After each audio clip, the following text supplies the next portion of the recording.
Greetings, fellow Ambazonians. The one na Chairman Capo Daniel. Today, 8th day for this month for January 2025. I want to show na my face because one of our mommy they way na the woman where they be cut his hand. Man, not talk me some mango catch and kill and for inside the Southwest day. One of the woman the way in the initial stage for this struggle, they be cut his hand. Our fighter they be cut his hand. Then where Eric Tato be talk to me then do Gary process. That mommy I be hella be eating. Anytime where that mommy talk for me I dey hear. The mommy then talk say what people then want to see my face. No be just that audio I put her out. I then share the video for our compound where them born am. Our own Ambazonian fighter then come born me, a whole me Capo Daniel. My house, not be my house, na my papa a house. I dey stay now for a year for Canada. I need to stay for day. That house, now our family house, not be just the property itself. Now a symbol of my childhood and the childhood of many of our father's children. That house, it don't host people them way they don't be big people them. It don't host hundreds of boom people them, hundreds of come people them, where they don't come for Bamenda, they no get place for stay, they can't stay for our house. I dey grow up, my mommy be the cook chop lesson for restaurant. Now that house where it be the center where they be the cry like news for this side from Quen, apart from Boom Quarter where they for Old Town. Now house that we were achieve them for Boom, they don't stay for the house. Now house that we give memories, that house itself, it symbolizes more than just my childhood. My clothes them the way I grew up at 11 for the house, is it for the my bed, my mattress is for the house. So my sister will be done die a cackle in for the house.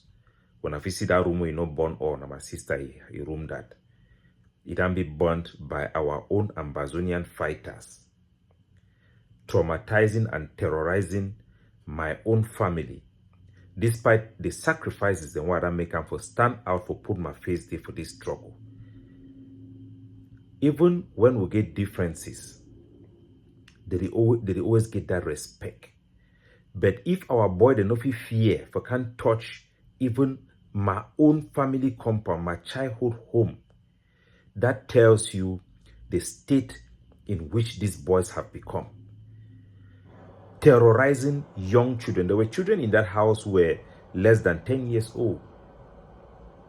My brother was sleeping. The child came and wake him up and say, Papa, Amber. Where the round whole neighbor bring her for door. Whole neighbor bring her for door, me door, neighbor knock door.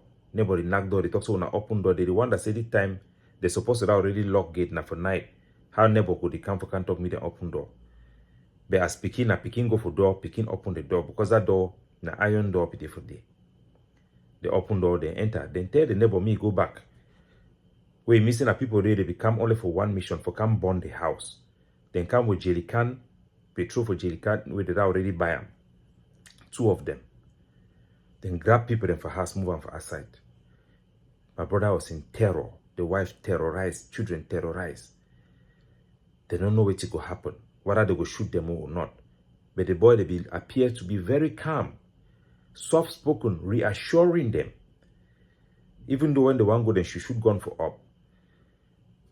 But it is pure terrorism. It is shameful act, coward act. Anybody who if you take gun, you do this for our people then. You are a criminal, you are a thief, you are worse than Lucifer. Anybody, those soldiers, irrespective, there is no justification at all to do such a crime, especially for a prominent person like me. Go and look the record. I push our narrative. I did at least 70% of our international and local press presentation for Ambazonian cause. I'm dedicated and committed to this cause. For anybody to touch my own family is unconscionable. It's unacceptable. It was done by our own Ambazonian fighters.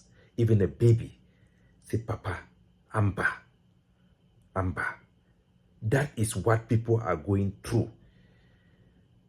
My testimony of this, irrespective of who sent those boys, eventually, trust me, I would identify those particular boys who did that act. This coward, criminal, and evil, demonic act, shameful act.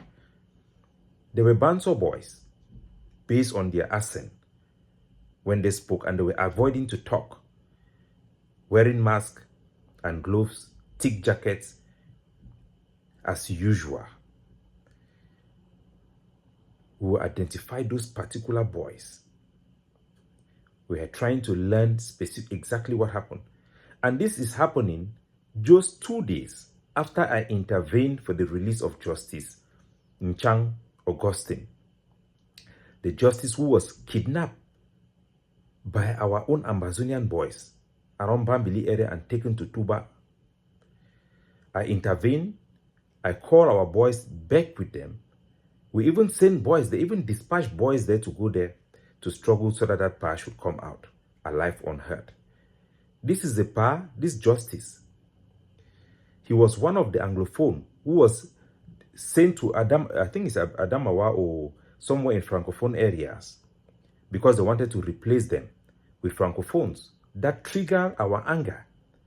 That these are the people that symbolizes what we were fighting for. Young men like myself who rose up and bought Ambazonian flag, 1,000 Ambazonian flag from China. Share it in Ground Zero for our people to embrace the Ambazonian struggle. Share it in the diaspora for free. There is no excuse and justification. This is a shame. If you have been doubting what our people are going through in the hands of our boys, I stand today to testify to you that those boys have become criminals, are terrorizing our same communities, committing atrocity. When ELAD, the International Research Organization, put out their communique, some people in the diaspora were doubting. Some were trying to cover up because of our greater desire to be free. Freedom cannot come by us covering up criminal acts that terrorizes our own people, trading one terrorism to another terrorism or one oppression for another oppression. Freedom comes when we stand our ground on principles that criminal actions are not acceptable. I, in particular, I have never supported, advocated, or even accommodate terrorism against innocent civilians who have nothing to do with activities of this struggle.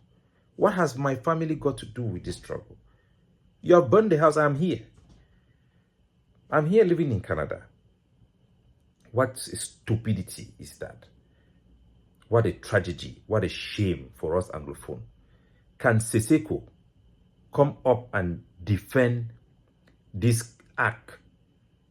Because my suspicion, based on the trend and internal conflict from my family, I am suspicious of the person who commit this act. I already have a person that I suspect based on activity that some of my relatives have been doing recently.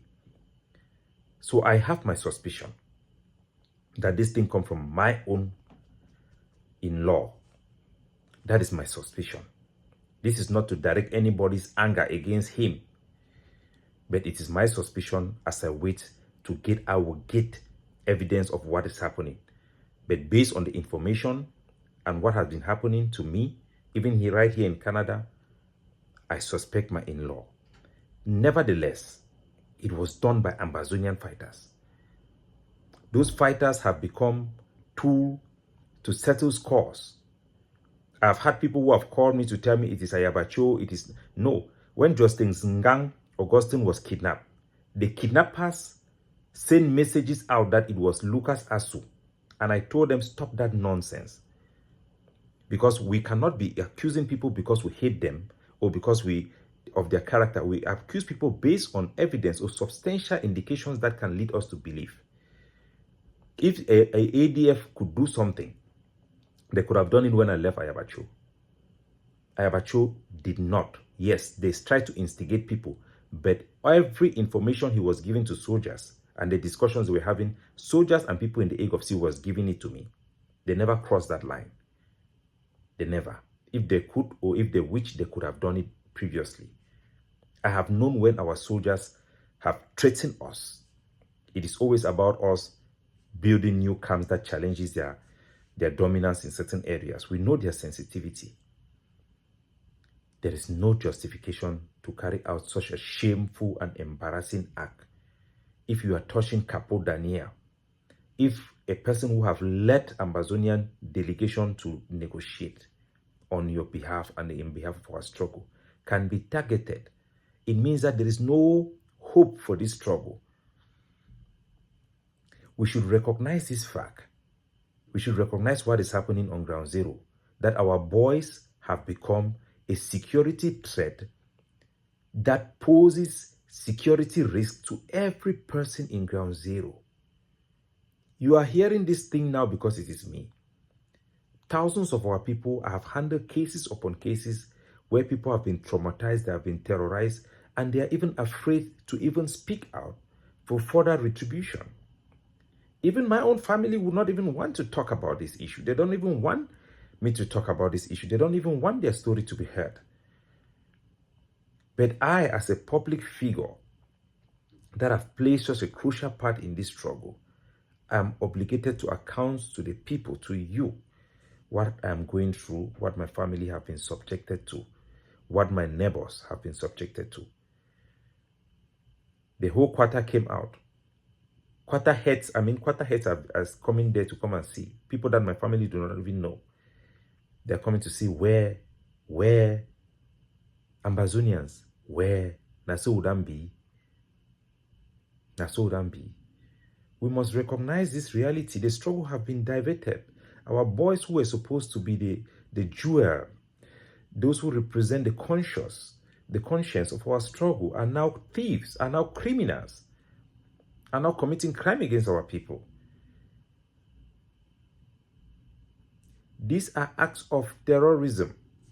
These are not justifiable acts. These are demonic acts, irrespective of where it comes from.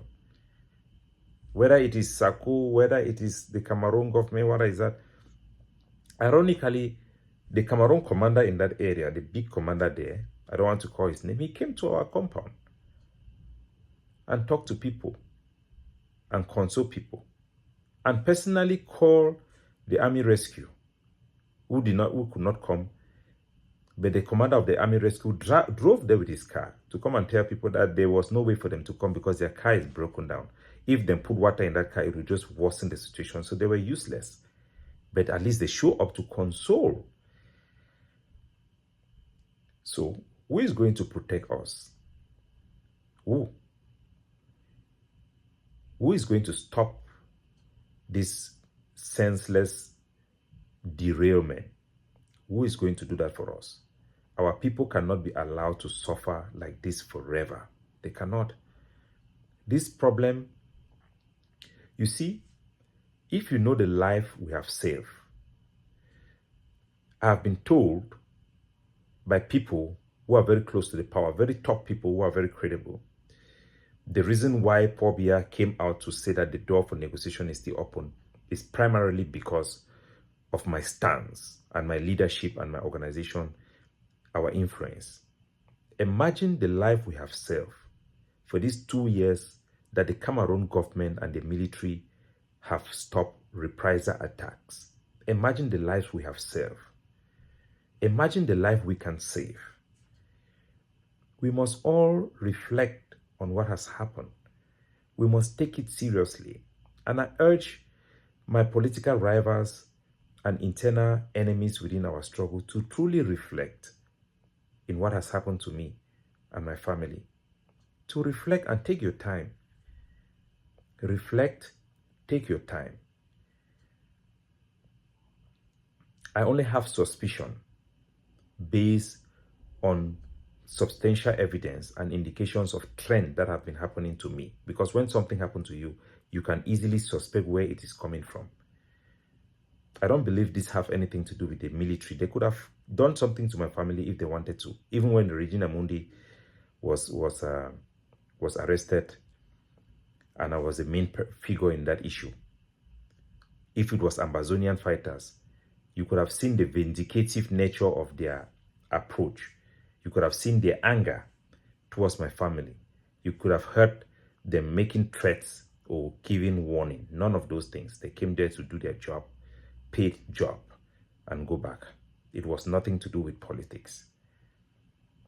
This is the stark reality. It pains very badly. It doesn't matter whether it was Cameroon or whoever. It pains. What matters is the people who light that matches, who did that act, were Ambazonian fighters. Who can say it didn't happen? Who can say it is not Ambazonian fighters? Even a child could speak. Even a child. If you want to deceive yourself, go ahead. But know that if it can happen to me, this is a new low. New low. Sacrificial lamb. Selfless person. How many people have I helped to rescue them? Even the Ambazonian various rivals, when they kidnap their family member, they come to me. When I talk to the soldiers, my influence over them, do you think it's because they are afraid of a gun that I carry? No, it's because of the integrity and the way I have pushed their struggle that they listen to me. I've helped them, teach them how to fight well better, promote their causes. When the community rise up against those boys, I have been the shield. I've been the one to advocate for their rights, for self-defense. We have done everything. This is a new law. I just call on all Ambazonians to reflect about this thing that have happened to me by our own boys. To reflect. I wouldn't want to push my political stance in putting this video, because the only reason I'm making this particular video is because one of our mommy, who has spent her time for almost more than 5 years, praying with me every day, praying for my life, that God should help me so that we can help our people right from the beginning. When Gary Boy was very popular, that woman was always with me. So she has said people want to see my face. But this will not deter my determination to speak for justice and fight for our people. Just like Daniel in the Bible, Shadrach, Meshach, and Abednego, who were in exile, were praying back for their home and speaking for justice to their home. I will continue undeterred, even more motivated, because I see the problem in our community that we must fix. I see the insecurity, terrorism that our people are enduring, which we must confront, which we must solve, which we must take responsibility for. We cannot shy away from it. We cannot. So, to those who sympathize with my situation and my family, the best answer you can give is to send your support, financial support, to help me to rebuild that house that have been destroyed. Don't let me do it out of my pocket. Help me to rebuild. My number, my PayPal account, you can reach me directly. And by the way, my Hong Kong number do not exist. If you see that number in any chat group or in anything, please send a new invitation to my current number so that we can continue to engage our people as we go through this very tough time, this very trying period. We'll continue to advocate for peace by peaceful means, for justice in a fair manner that addresses the root causes of this issue in a way that is satisfactory and effective, that will lead to sustainable peace for our people and greater freedom for them, and an end to this war of shame. It is indeed a war of shame.